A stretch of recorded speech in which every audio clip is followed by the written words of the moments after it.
Good evening. There we go. Thank you very much. My name's John T, and a very warm welcome to this, our penultimate event in the Real Life Week of Events. I guess there's 1,000 things you could have been doing this evening, but you've chosen to be with us, and so I'm very grateful, and I hope that you feel like your time was well rewarded. My name's John T. I'm one of the pastors who lead Christ Church. And I'll be just kind of hosting this evening. A few bits of housekeeping, just to say toilets, if you need them, are over there. And also to say welcome to those watching online. It's lovely to have you with us. We've put on this week of events because as Christians, we believe that the Christian faith is not only commendable, but it makes a real difference to our everyday lives. And we've been exploring that from a number of different angles, right from Sunday evening. On Sunday evening, we thought about the intellectual credibility of Christianity. We had 3 people exploring how we can take Christianity seriously, both historically, scientifically, and personally. And that's still on YouTube for you to watch. We had a great evening with Q&A and the like. And then on Thursday, we had someone sharing their story. This is a man who killed another man, ended up in prison, and ended up finding hope and forgiveness in the Christian faith. It was a wonderful evening. Yesterday we were here with Helen Thorne, who's a counsellor. She spoke very honestly and openly about her struggles mentally, and in all sorts of ways actually throughout her life. But again, how the Christian faith has given her hope. And tonight we'll be hearing from Jeremy Marshall in just a moment. Let me tell you how tonight's going to work. Neil's going to interview Jeremy for a little bit, and then Neil's going to get up and give us a kind of a brief reflection from the Bible in light of some of the themes that Jeremy has spoken about. And then it's over to you, a time for Q&A. The way we do Q&A, and we've done it over the last few nights, is through a website called sli.do. If you could just grab your phone. Do grab your phone. It's not a rhetorical question. Do grab your phone, switch on the data, and go to www.sli.do.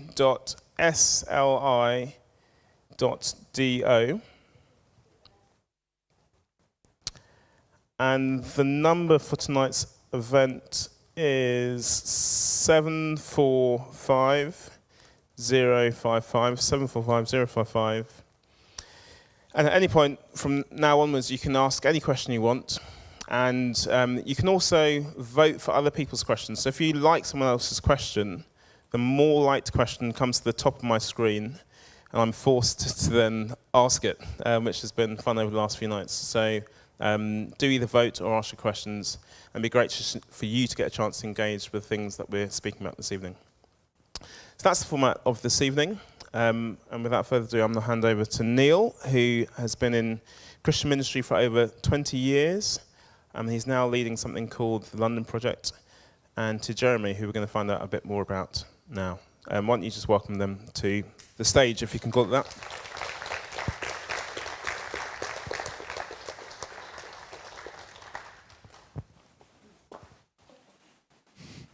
Right. I was sitting on that side last night. But Jeremy did say that side was better. I've only got one eye, so it's this one. Well, thank you again, everyone, for making time to be here. A special thanks goes to Jeremy for making the trip to be with us this evening, and thank you for being willing to share your story about real life for you. So let's start there, shall we? Tell us a little bit about yourself and how lockdown has been for you. Yeah, thanks, Neil. First of all, apologies for my voice. I don't know, it's to do with cancer or something else, but anyway, hopefully it'll hold out. And I live in Kent. I'm married to Jeanette. We've got 3 adult children. One's married, one's engaged. And lockdown's been really difficult because I've been shielding the whole time. And my experience in lockdown has been a little bit like my experience before lockdown. For the last 6 years, every time I had someone cough or sneeze, go ahead, do some repairs.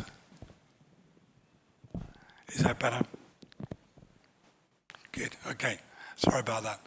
So yeah, every time someone coughed or sneezed on the train pre-lockdown, I felt afraid because I have no immune system. So that feeling has kind of intensified during lockdown. So I would say to you in a friendly way, welcome to my world. Right, what I've been going through for 6 years, everybody's now going through for the last year. And the other thing similar would be that, I've been living with the fear of death. Cheery topic, right? Beautiful evening. Thanks so much for coming along. Let's talk about death, right? And every day when I wake up, that's the first thing on my mind, right? I've got this disease. It's going to get me. So that's been quite difficult. On the other hand, there's been some fun things in lockdown as well. It's just great to have all our kids there, and also our dog. Our dog, 2.5 years ago, we were told, you have to put her down. But like her owner, she's gone well past her sell-by date. Jeremy, you tell us a little bit about your job, what you've been doing. I understand that you used to work in banking, if I'm right. And what did you do, and what was it like? Yes, I'm afraid to say I'm one of those noble people, a banker, right? Terrible. I'm sure you're all doing much nobler things. Anyway, I spent most of my career dealing with very wealthy people, what's called private banking. So that's helping wealthy people get even wealthier. My last job was a great job. I was chief executive of a family-owned private bank called Hoare & Co., which is one of these typical British institutions. It's about 350 years old and still owned by the same family. It's on the 12th generation of family ownership. So it's great fun for me to be able to work with them. And an interesting thing I would say about dealing with very wealthy people is that you would think that having a lot of money makes you really happy. You get lots of adverts, for example, for the National Lottery, right? That's what they tell you. Be happy, win the lottery, buy a yacht. But it's not true. In my experience, having a lot of money, I'm not saying it makes you miserable, but it doesn't particularly make people happy because a lot of people are driven. They're looking for something. And when they reach 25, 50, 100 million pounds, it doesn't make them happy. Fascinating. So you were in banking and life was going well in that sense, but then your life changed. I think we know where this question's going, but what happened? Yeah, sure. So 8 years ago, I felt a tiny lump on my rib, like a tiny pea. And I went to the GP, he said, don't worry, it's just a fatty lump. We'll get it checked out. And maybe some of you have been through this, or you've had loved ones who went through it. So you get referred from person to person. And in the end, after about 6 months, I got referred to the Marsden, which only does one thing, right? Cancer. So even the stupidest banker can figure out, okay, it's cancer. And they told me, look, we can cure you. You've got this rare type of cancer called a sarcoma. It's cancer of the muscle tissue. But I went through treatment, and then for about 2 years, everything was fine. Everything went back to normal. And then about 6 years ago, in fact, almost exactly 6 years ago to the day, I was at a friend's house having dinner. It was a hot day like today. I went to adjust my collar, and as I did that, I felt a massive lump on my collarbone, like a golf ball, like a pea. And I went back to the hospital. I was sitting in the waiting room with my wife, and the nurse said, please come through. And we went down a little corridor, and the nurse said, I'm really, really sorry. And that was the only warning I had, because when we got into the room, there were all these people there, and they said, look, we don't know how we missed this. In fact, a year later, they decided it was another very rare but unrelated type of cancer, a type of lung cancer, actually. And you've got tumours everywhere. And unlike the first time, we can't cure you. So, of course, the question you ask everybody is, okay, how long do you think I've got to live?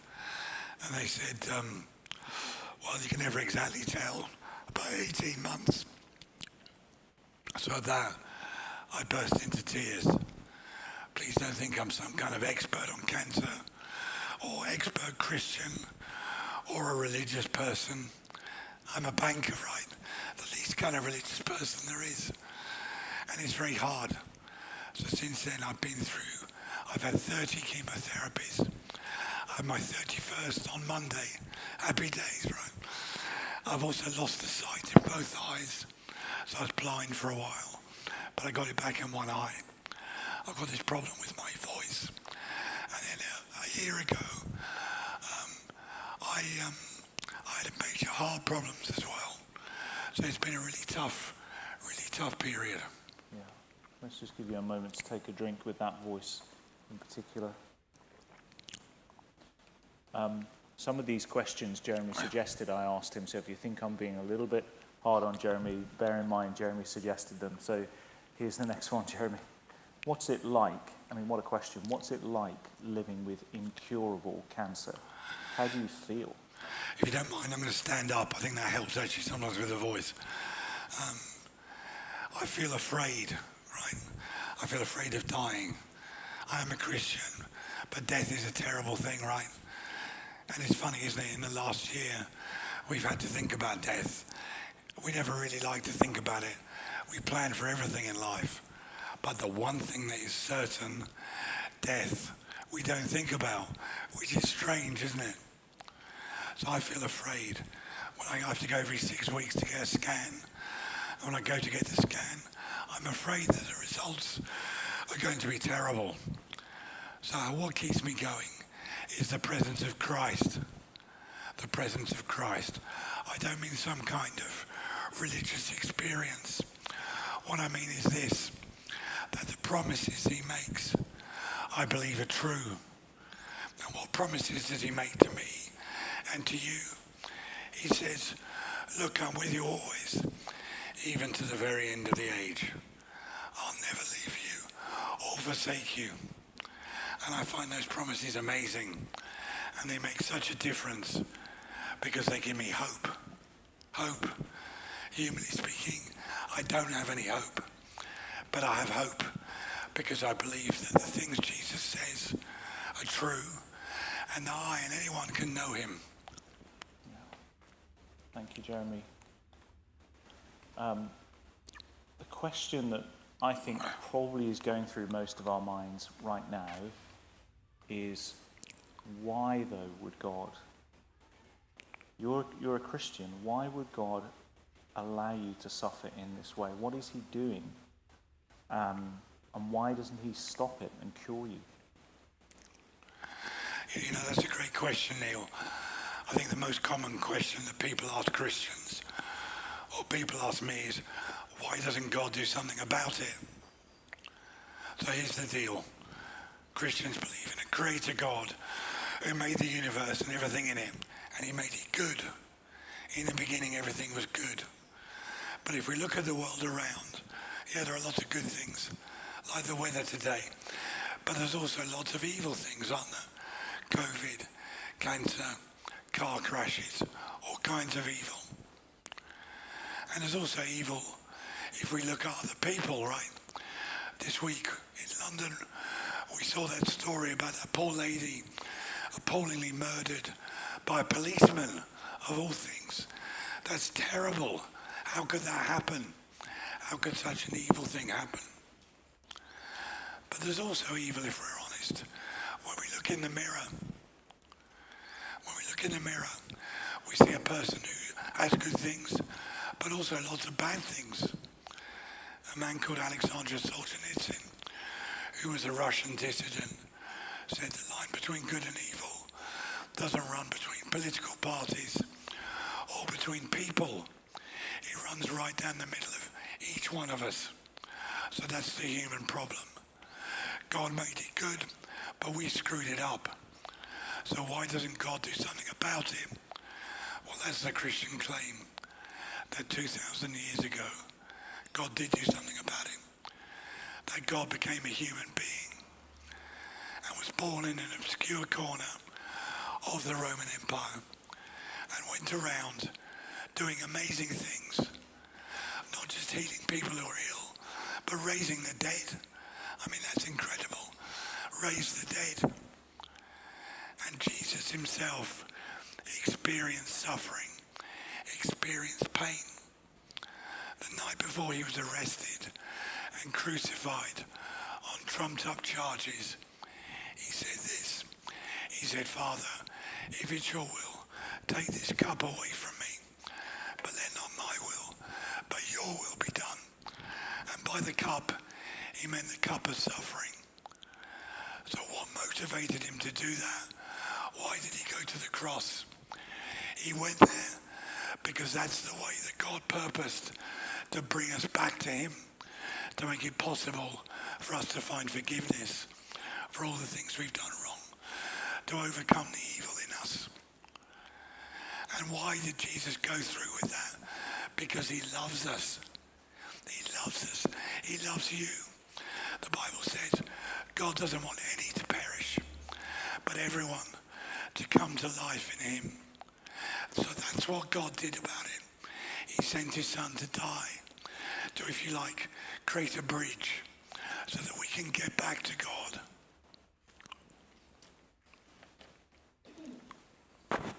Thank you so much, Jeremy. It's a powerful story. Someone in your situation needs hope. But how do you know that it's not just your imagination? How do you know that you've not just clutched after something, anything, to see you through these dark days? I think that's also a very fair question. I guess there are two basic worldviews. I mean, there are a bit more than that, but let's keep it simple. One worldview is very ably demonstrated by the best friend the Christian church has, which is Richard Dawkins. I mean that. Why is Dawkins the friend of the church? Because he's very honest. He's very honest. You see, we don't want to talk about death, do we? We think, oh, death, that's something, a lot of you are young, right? Maybe one day. And even when people die, we use euphemisms like passed away. Or if you go to a funeral, we say the person's in the next room. But that's not true, is it? They're dead. So Dawkins says this about death, and I appreciate his honesty. He says, the universe has nothing to say to us apart from blind, pitiless indifference. It has nothing to say to us. So there's no meaning. There's nothing beyond death. It's all purposeless. Now the Christian faith, the Christian claim is entirely different. It's that there is a purpose. There is a creator God who made you, who loves you, and wants you to come back to him. And trust me, in my position, that's a lot more appealing, right? But it's only appealing. It's only of any use if it's true. It's only of any use if it's true. Otherwise, it's, in the words of the book, a God delusion.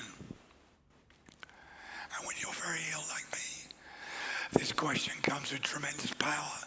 Is it true? Is it really true? Yes. Yes, it is true. And why do I say it's true? Is it just wishful thinking? I believe the Christian faith is true because I believe if I was there with a phone 2,000 years ago on the morning of Easter Sunday, AD 32 or 33, that the things that the eyewitness accounts say really happened, that Jesus came back from the dead, that's true.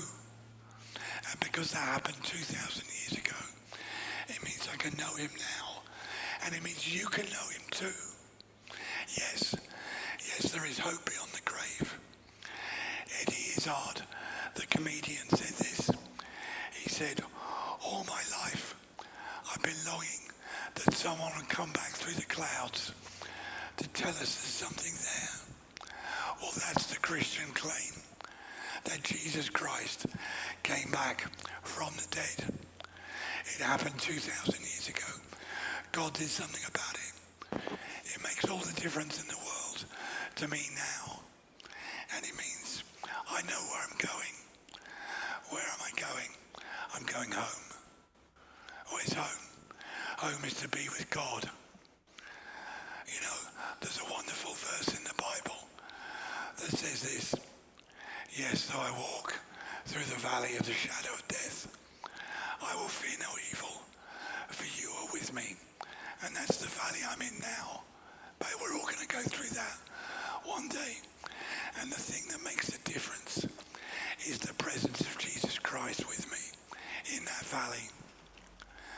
And the psalm goes on. It says this. It says, yes, though I walk through the valley, it says, surely goodness and mercy will follow me all the days of my life, and I will dwell in the house of the Lord forever. So what does it mean to be a Christian? It means you know where you're going. Where are you going? I know where I'm going. I'm going home. How do we get home? How do we get to the Father, the Creator God who made the universe? Through the Son. Through Jesus' death on the cross, taking all the things that we've done wrong. And how do we know that that's a genuine offer? Because, friends, Jesus Christ rose from the dead. Jeremy, thank you for that answer that has pointed us so clearly to the evidence for faith, which is not make-believe, but rooted in real events of human history, in the life and the death and the resurrection of Jesus Christ. So if that is new news to you and you want to interact with us, do use Slido, do put those questions in, and do keep listening this evening. Come back perhaps tomorrow when we're going to look again in the service tomorrow morning at those claims for the resurrection of Jesus Christ. What would you say, Jeremy? You won't perhaps get a chance to speak to each of us personally this evening. What would you say to those of us here who are saying, this is, well, it's just completely new to me. I'm trying to understand what you're saying, and the faith that I can see is so powerfully sustaining you through this terrible illness. But what advice would you give to people who are just starting to think about these things? Yeah, look, what Neil and I are offering you is eternal life. That's a good deal. Not because there's anything good about us. No, but because we met Jesus Christ and he's changed everything utterly forever. Now you must decide this for yourself. Here's what Jesus says when he says, for example, I am the resurrection and I am the life. Is that true? Is that true? Look into it. Figure it out for yourself. This is an incredibly important thing. It's more important than anything else in life. Is Jesus really God? And can he make us right with God? Can he get us back to God? So what should you do? You should look into it and be as skeptical as you like. Come with as many doubts, questions, difficulties, objections, anything you like at all. And come and kick the tires. Have a look. Decide for yourself. Is it true? Is Jesus really God? Did he die on the cross for our sins? And did he prove that by rising again from the dead? Yes or no? And be as cynical, as full of doubts as you like. Ask anything you like. What Neil and I and any Christian are doing is we're looking for truth. We're truth seekers. We're looking for truth. And we found the truth in Jesus Christ. And I hope you do too. Thank you so much, Jeremy. One last question, if I may. From what you've already shared with us, you haven't got long left to live. Why are you here? Why aren't you at home with your wife? What are you doing here? Oh, because that's an easy one. Because I love doing it. I just love to tell people about Jesus Christ. Because he's amazing. He's amazing. He's made every difference to my life, and he can do the same to you. I'm sorry my voice is gone. Thank you, Jeremy. Thank you so much. Can we show our appreciation to Jeremy for what he shared with us?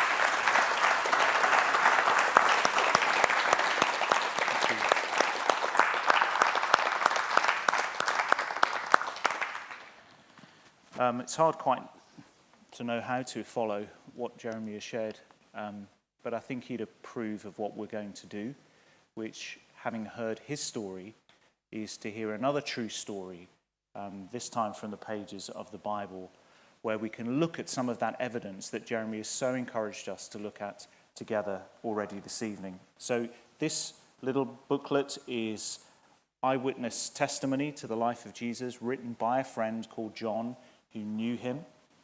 And John is telling us what happened in Jesus' life, what he said and what he did and what happened to him.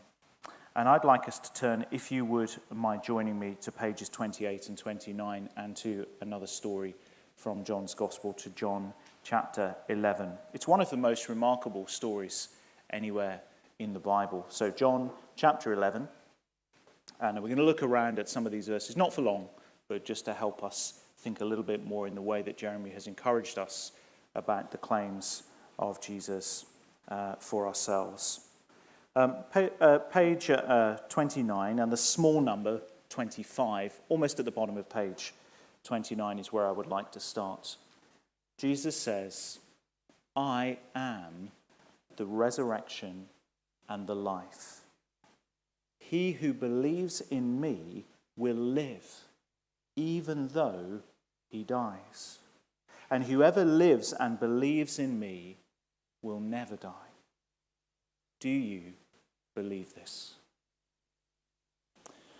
What a striking question. What an important question. What a timely question for us as a society in the light of what has happened over the last 18 months or so. Not a question just for Jeremy, but a question for every one of us, because the pandemic, well, it's opened that Pandora's box, hasn't it? It's opened us to think, to be forced to think about our futures and the futures of those near to us whom we love.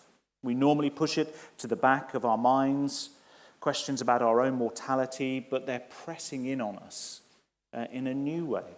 Death has come up close and personal for us and all of us at the same time. I think that's what's striking, isn't it, about this pandemic? It's usually just one family here who's wrestling with the question of life and death, and a family over, but actually it's all of us. And it's on the news and on the internet and in the papers. We're tracking the graphs. We're watching the daily death numbers as they rise and fall. And, even if at the end of the day we think COVID has been it's been a close shave, but it could have been a whole lot worse. Even if that's all we're thinking, it makes us open perhaps a little bit more to the idea, well, maybe the next virus won't be quite so forgiving. Maybe the next pandemic will be brutal. So Jesus is speaking to each one of us when he says, "He who believes in me will live, even though he dies." Do you believe it? Now, I wouldn't be surprised if a group of this size, in person and online, if a group like this, if there are some of us who are saying, "Do I believe it?" Not a bit of it. Philosopher Bertrand Russell famously insisted, "When I die, I rot." One taxi driver put it this way. This is I like the philosophy of taxi drivers. He said, "We're here to die. Just live and die. I live driving a cab. I do some fishing. I take my girl out. I pay my taxes, do a little reading, then get ready to drop dead." You've got to be strong about it. Life is a big fake. Nobody gives a damn. You're rich or you're poor. You're here, you're gone, you're the wind. And for some of us, we might not use that language, but for some of us, that just about sums it up. But perhaps in this room, others are thinking, "I'd like to believe, actually, that there's something more. But how could I ever know? How could I be sure?" And yet others here are thinking, "I do believe it, but I really hope that when I'm in a situation like Jeremy's, I'll be able to continue to believe it." I worry that when it really matters, I might not believe it. Can we really believe that someone is bigger than death and has the ability to rescue us from death? Is it possible to have the kind of confidence that Jeremy has demonstrated even in the fear of the face of death? Well, these words, that statement, verse 25, that we have in this chapter of John's Gospel, comes in the middle of a story. And I'd like us just to look at it briefly. And if you wouldn't mind, let's look at the very beginning of the story, chapter 11 and verse 1. That's about halfway down, page 28. And we read these words, "Now a man named Lazarus was ill. He was from Bethany, the village of Mary and her sister Martha." There's a man who's ill. But what they have to their advantage is that they know Jesus. And so, verse 3, the sisters send word to Jesus, "Lord, the one you love is ill." Now, I don't know what you might write in a letter to Jesus, what you might have put in your note if you were them. We might have expected them to say, "Lord, the one we love is ill. Will you come? For our sake." Or perhaps they could have said, "Lord, the one who loves you is ill. So would you come for his sake?" But no, they write, "The one you love is ill." As if to say, "Will you come for your sake?" Their hope is that because Jesus loves Lazarus, he's sure to come and to come quickly. Now look down a few verses. Verse 5, "Now Jesus loved Martha and her sister and Lazarus. So when he heard that Lazarus was ill, he stayed where he was for 2 more days." Now, does that make any sense to you? Isn't that the most extraordinary thing? Because he loved them, he did nothing. It seems just the opposite, doesn't it, to you, of a loving response? Mary and Martha were so sure that Jesus would drop everything and rush to help Lazarus. How can God love someone and do nothing about their suffering? Maybe you're already typing that question into Slido right now. Why wouldn't God heal? God doesn't seem a very loving God if he chooses not to intervene. It sounds more like neglect, doesn't it? I mean, imagine a doctor on a plane and there's the announcement over the tannoy, "Is there a doctor, please, on the plane? There's a medical emergency." And this doctor refuses to tell anyone he's a doctor because he's really enjoying the film that he's watching and the meal. He can see the trolleys coming up with a meal any second now. He does nothing. Imagine the outrage if the ambulance failed to respond to the 999 call. So how can Jesus delay when he heard that Lazarus was ill? Verse 6, he stayed where he was. How can that delay be a sign of love? Well, Jesus gives us a clue in verse 4. He tells his disciples this illness will not end in death. No, it is for God's glory, so that God's Son may be glorified through it. In other words, Jesus has a purpose in delay. He's going to teach them and us tonight something that we could not have known unless he had delayed. We're going to learn something about life, about God, about our futures because he delayed. Could we ever believe that there is a God who has a purpose for us, that is working something out even in our pain? Well, that is what Mary and Martha are learning through these chapters. That is what Jeremy describes in his own book, Beyond the Big Sea, God's purpose, even in the midst of our pain. And Jesus goes on to speak to his disciples in verses 14 and 15. Because of his delay, you see, Lazarus has died. And we read verse 14, Jesus says, "Lazarus is dead, and for your sake I was glad I was not there, so that you may believe. But let us go to him." Jesus is going to show us that he has power over death that is revealed through his decision to delay. Do you remember verse 4? This will not end in death.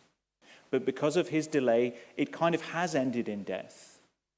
But he's not going to leave it there, because death is no problem for Jesus.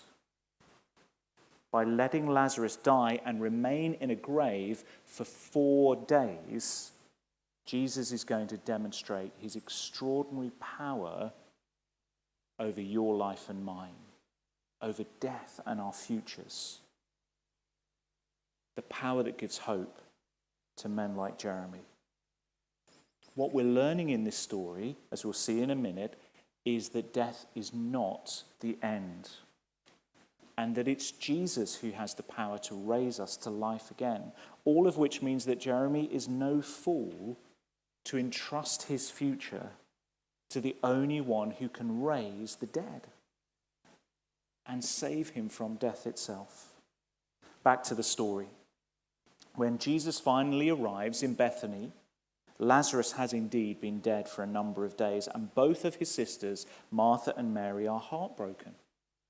They pour their hearts out to him. Verse 21, "Lord," Martha said to Jesus, "if you had been here, my brother would not have died." Verse 32, when Mary reached the place where Jesus was and saw him, she fell at his feet, and she basically says the same thing. She said, "Lord, if you had been here, my brother would not have died." Both sisters are saying, if only you'd come, if only you'd come, if only you'd come. And Jesus speaks to comfort Martha and to reassure, and says to her, "Your brother will rise again." And she thinks he's talking about maybe at the end of history, when God raises the living and the dead.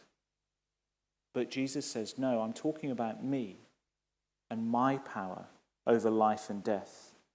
And this is when he utters those words, "I am the resurrection and the life. He who believes in me shall live even though he die." Those words first spoken at the tomb of Lazarus are still spoken today at many funerals.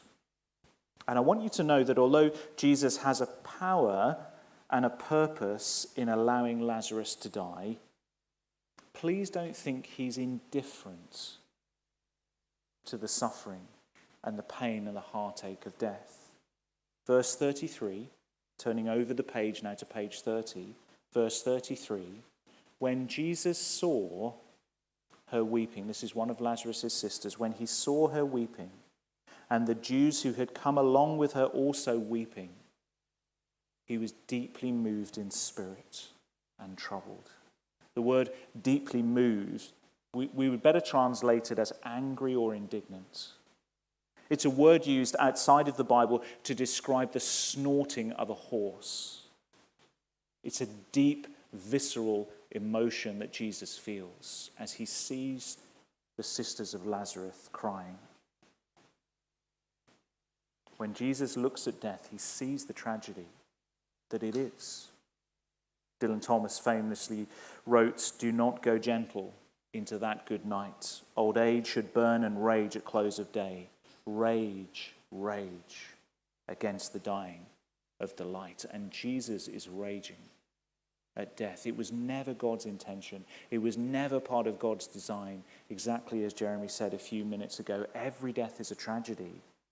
Because if you go back to the beginning of the Bible, there is no death in God's perfect world.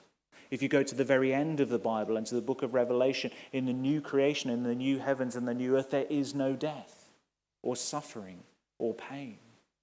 Because our broken world, in which death plays its part, is over.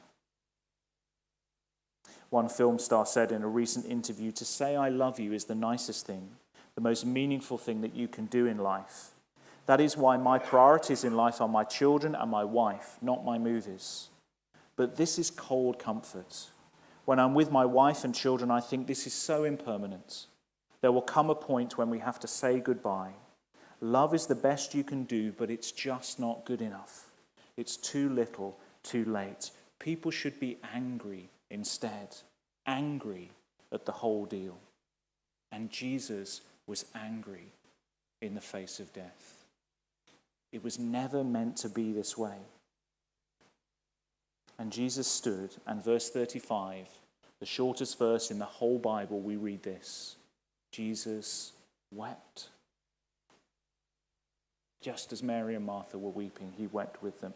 God has a purpose in our suffering. He allowed Lazarus to die. He delayed. He allowed it to happen for a reason. But that doesn't mean he's indifferent to our pain. It doesn't mean that. Jesus wept. For some of us here this evening, we are really hurting inside. We're mourning the loss of a loved one. And I want to say to you, look at Jesus in this story. This is our God, weeping over the effects of sin in the world. God doesn't just give us hope in the face of death. He also walks alongside us in our pain of our loss. Our God is a God who has wept at the side of a grave. There is nothing like this in all the world. But as I finish, it's time for Jesus to prove he is who he really says he is. And his promise, you see, proves not to be empty. Verse 34, Jesus called out in a loud voice, "Lazarus, come out." And the dead man came out, his hands and feet wrapped with strips of linen and a cloth around his face. Jesus said to them, "Take off the grave clothes and yet let him go." Here is the one who has the power to raise the dead, and his name is Jesus. Richard Dawkins says, if children understand that beliefs should be substantiated with evidence, they would become atheists. Let me say that again. If children understand that beliefs should be substantiated with evidence, they would become atheists. And I would say, Richard Dawkins, I just don't think you've looked at the evidence. There is evidence. This is not make-believe or wish fulfillment. These are events of history. Jesus took a man who was dead 4 days and raised him to life with a word, "Lazarus, come out." And as we'll see tomorrow morning when we return to John's Gospel, the supreme evidence, of course, is that Jesus himself was raised to life on the third day after his own death. Raised to life, never to die again. And the witnesses were there to substantiate all that he did and that he said. My time is nearly gone. I'm sure what Jeremy has shared will remain with us for days and weeks, months and years to come. It was powerful. It was humbling. It was moving. Thank you, Jeremy. And we've also heard this evening what Jesus has to say. I am the resurrection and the life. Whoever believes in me will live, even though he dies, just like Lazarus, just like Jeremy. That will have provoked good questions, I hope. We look forward to answering them in a moment. It's life-changing. That's what we've thought of. That's what we've reflected on. That's what many of us are coming to see and experience for ourselves. Thank you. John T. Great. Well, the questions have been flooding in. It's not too late, whether you're at home or here, to get your questions in on Sli.do. Jeremy, are you up for answering a few? Wonderful. Thank you very much. Very gracious. Sign language. That's fine. My sign language is tip-top. It's not actually, but we'll be all right. Great. Without further ado, let's just crack on. So, I guess this is to you, Jeremy. Have you found you've grown in your faith since your diagnosis? Were you as active a Christian as before? What I found is the tremendous presence of Jesus Christ in my life. I was a Christian since I was a teenager. But to know Christ in the face of death, friends, that makes all the difference. Now, there's a story in the Bible that's spoken very powerfully to me, which illustrates this. One day Jesus says to his disciples, let's go to the other side of the lake. Now, like me, the disciples already know Jesus, right? But do they really? Because in the boat, a tremendous storm rises, and the boat begins to sink. And the disciples, like me, are terrified. And where's Jesus? Well, we heard he delayed And here he's asleep. He's asleep. So what do the disciples feel? Like me, they feel, don't you care? I mean, I feel that a bit now. Lord, I'm doing my best. Please give me at least a voice, right? But what happens is that they desperately await Jesus and they say, please help us, we're going to drown. And Jesus gets up and he rebukes the storm and suddenly all is calm. And then the disciples are very happy. No, that's not what it says. It says, then they were even more afraid. They were even more afraid. They were more afraid in the calm than they were in the storm. Why? Because in the storm, they'd understood more about who Jesus Christ actually is. And that's been my experience. Thank you very much. Let's go to you for Neil, this one. If Jesus died 2,000 years ago to fix the world's problems, why is it taking so long to be effective? Great question. So, again, a simple answer always ends up being too simplistic, but let me try my best. The Lord Jesus, when he died and rose again from the dead, said to his disciples, I'm going to be with my Father in heaven. But one day soon I will come again. So we talk about the return of Jesus Christ. And at the return of Jesus Christ, Jesus is going to wind up history and wind up this world. And that will be a sobering day because it will actually be a day of judgment, a day of reckoning for every human being who has ever lived. And Jesus urges us to be ready for that day. It could be today, it could be tomorrow, it might not be for 1,000 years, but one day soon, the Lord Jesus will come and we will meet him as our judge. And as we've been reflecting through the week, the one way in which we can be ready to meet him as our judge is only if every wrong thing that we've thought, said and done is taken away from us, so that we can approach him pure and able to stand in his presence. And the claim of Christianity is Jesus took for those who trust in him all of those sins away that they might be forgiven, forgotten forever, so that when he comes to wrap up history, we're ready for him. And some of us in this room feel we are ready for that day. Some of us think, I didn't even know it was coming. I don't even know if I'm ready. Can I urge you to take these matters further and to think these through some more? So the reason why, which is another way of answering the question, which is the reason why our world is still imperfect, is because Jesus hasn't wrapped up history. And Jesus hasn't wrapped up history because he's giving people an opportunity to meet him as their Savior before they meet him as their judge. So if Jesus had wrapped up history 30 years ago, I was not ready to meet him, but I am ready today. There are some in this room who say if Jesus had come 1 year ago, I wasn't ready, but now I am. And that's why he delays. It's not because God has forgotten what his plan is, but he delays to give each one of us that chance to make that response so that we're ready to meet him as Savior before as judge. And then on that last day, he will make all things new. That's the promise, that there will be a new world in which there will be no more sin, no more suffering, no more death. And God will be with us forever in a perfect world. Thank you, Neil. For either of you, actually. Some people look at the evidence for Jesus but still aren't convinced. What are we to make of that?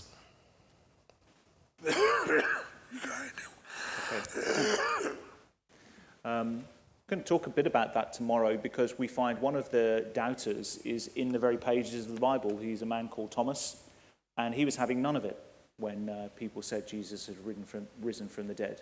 Even all of his best mates who had been with him on this journey with Jesus over this year, and they'd seen him risen, but Thomas wasn't there on that occasion, and so they tell him, we've seen the Lord, and he says, that's not good enough.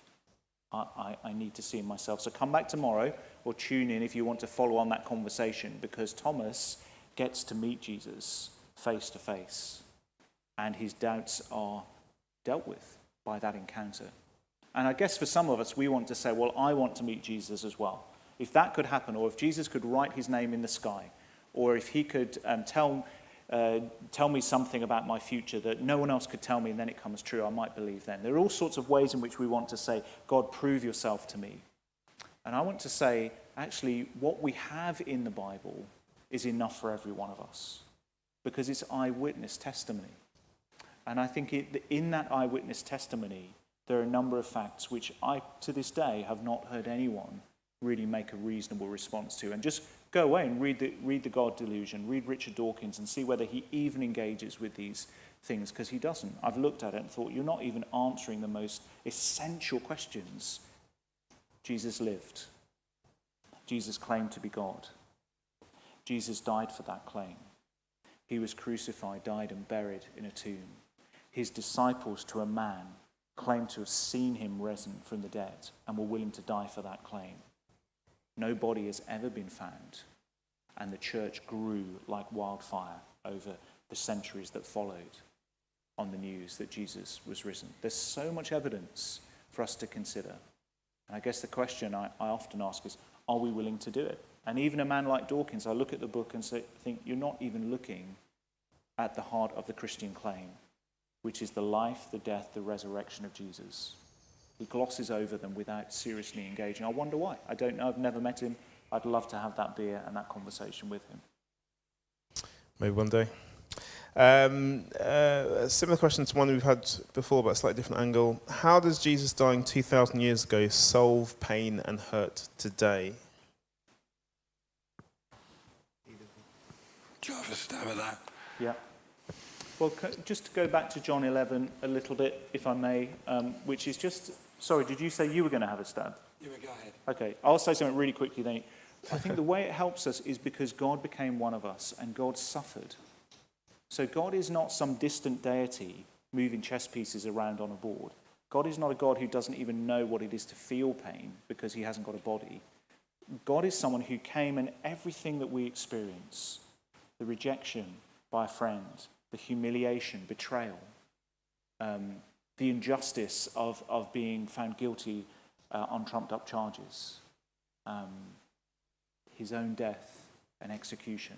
You know, God knows every pain that is common to us as human beings, and we can bring those things to him.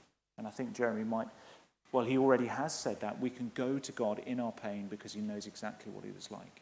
And that helps us through this life until we do go to be with him. And then there will be no more pain and suffering for us. Yeah, sorry. I was going to say something similar. You know, if you look at the story, John 11, basically that shows us what's Jesus like. That's the question that lies behind that question, I suggest. What's he like? Is he trustworthy? As Neil said, does he just put the world into motion and then, oh well, all these poor humans, they're suffering? What characteristics does he show in that story that Neil explained to us? Number one, that he's near. He's near, friends. He's near to you tonight. He was near to those two sisters. He's not a remote God. He's there. Number two, he's full of compassion and kindness. When he sees us suffering, it's not that God says, oh, well, those humans, they brought it on themselves. No, Jesus Christ, God incarnate, cries. He's deeply moved. Now, there's a third thing as well. Because if we had a friend, our mother, our father, you know, my children, my wife, if they're near to me, they would also feel kindness and compassion and love. But the difference with Jesus is he can do something about it, right?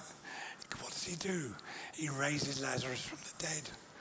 And ultimately, he will raise everybody from the dead. Whether we like it or not, by the way, we're all going to be raised from the dead. But if we're his, if we're sons and daughters of the living God, then we will go to be with him. So the basic question is, what's Jesus Christ like? Thank you. I'm going to come back to you in one question's time, just to give you a little break.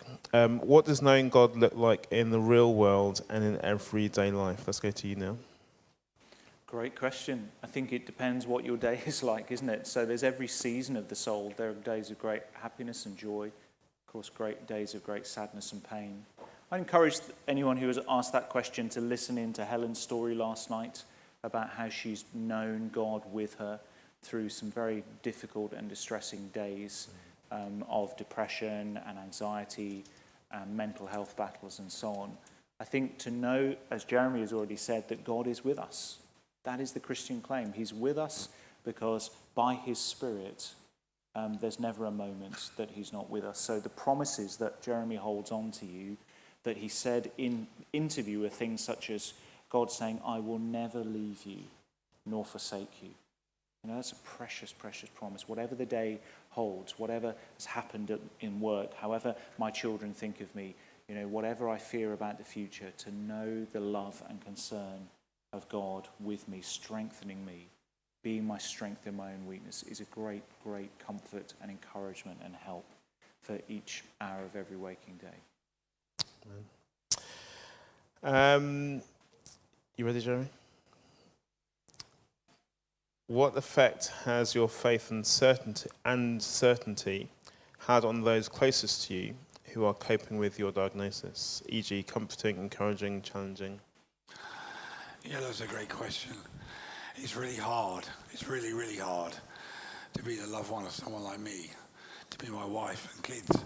It's hard because I'm a pain in the neck, right? But it's also hard because of cancer, right? And the nearer you are to someone, the more you love them, the more you don't like to see them go through suffering. So just a few days ago, the doctor said, you've got to start chemo straight away. And I'm like, oh, well, never mind. But my wife was upset, right? I understand that. So she feels for me.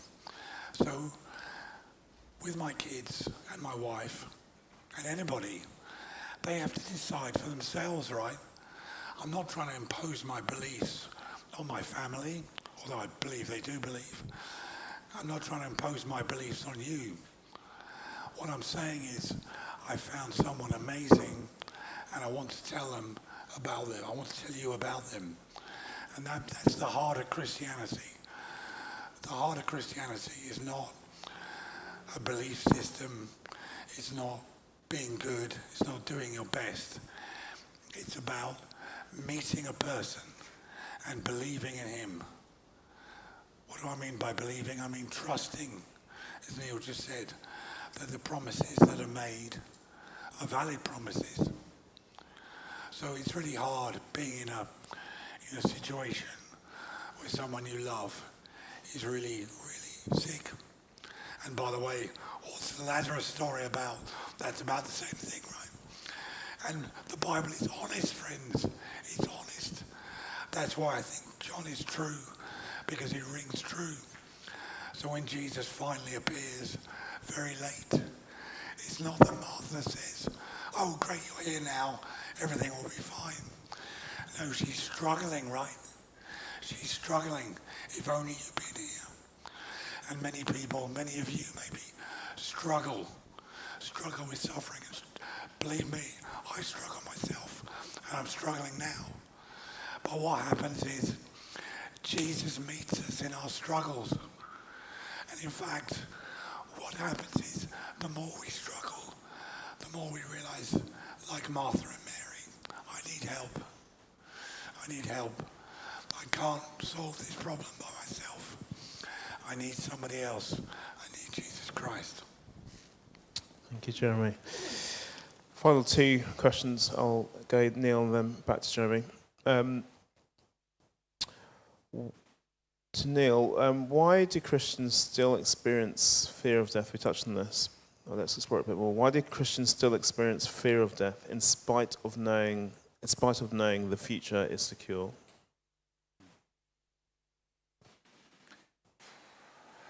I think for a few different reasons.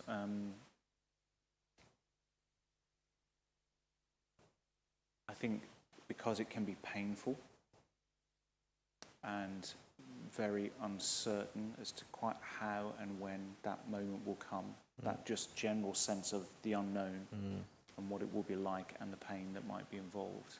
I think it's immensely painful to think that you're leaving people behind. who love you dearly, who are going to be deeply, deeply sad at losing you. So the Apostle Paul can say, to be with Christ is better than to be here on earth. But actually the reality is, although that's true for us, it's going to be a very difficult time for those who remain behind. So I think for lots of us, it is just that fear of the unknown and that fear of the pain and what it will be like. But it can also be that sense of the sadness of those we leave behind. Those would be at least two reasons why. That's a good thing. That's okay. I don't think Jesus would say that's lack of faith. I think he'd say that's being human, isn't it? That's just being a human being. Yeah. Helpful. Final question. Let's go to you, Jeremy. As you grow closer to Jesus, which things have you realised aren't as important as before? That's a great question. Well, money for a start, right? Can't take it with you. All kinds of, careers. I mean, I had a great career. I love my job, but does it matter? When you're told you're going to die, do you think, I must rush back to the office? No, I can assure you, you don't. Nobody on their deathbed says, I wish I'd spend more time in the office, right? So all the things, I assume some of you students or young people, right, you're thinking about your careers. That's fine, right? Nothing wrong with that. But that's not something you can build your life on. No, because one day it's going to disappear. So what happens when you get a bad diagnosis is that everything else that you think is important suddenly disappears. It's removed. And you're left with the reality of the question, is there an answer to death? That's what Neil and I are telling you. There is an answer to death. That's a big claim, right? There is no bigger claim that I can make than that I have the answer to death. And what is the answer to death? It's a person, Jesus Christ, who says this at the end of the Bible. He says, I have the keys of death and hell. Right, here's the key of my car. I have the keys because it's my car. I own it. Jesus says the same thing. I own death. And one day I will destroy death. Death itself will be no more. Then his question for you is, do you believe that? There's the offer, but you have to do something about it. You have to either accept the offer and say, yes, I want that. I want eternal life. I want to be with God. The alternative is eternal separation from God, what the Bible calls hell. But why would you choose that? It's a form of insanity. It doesn't make any sense, friends, to reject the offer of eternal life through Jesus Christ. And that's what we're offering to you. After that, it's up to you. Thank you very much, Jeremy. We're going to call this an evening there. I think we all want to show our appreciation to both of you, particularly Jeremy coming here when your voice isn't on top form, for your courage and your honesty and your faith. It's been inspiring. Can we show our appreciation to Jeremy, please?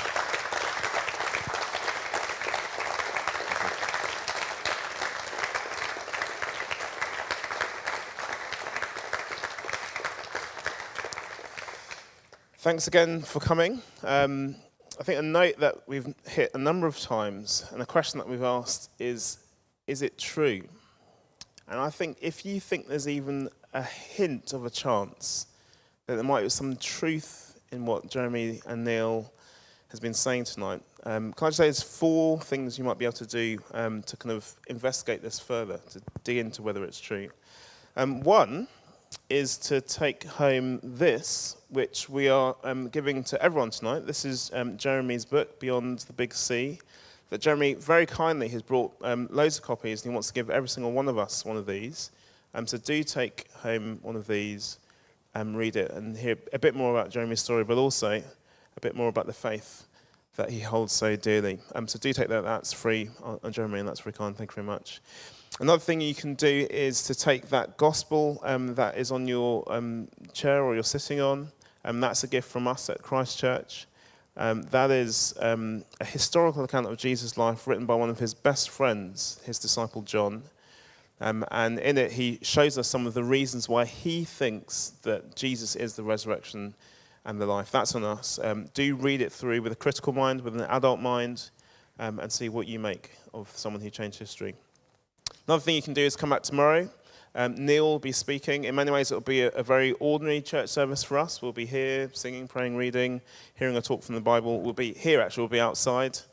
But there'll be a slightly extraordinary element to it. We'll be having 9 people getting baptized. And if you've never been to a baptism service, actually one of them's here. If you've never been to a baptism service, do come. For me, they're my favourite kind of Christian service of the year. Better than Christmas, better than Easter.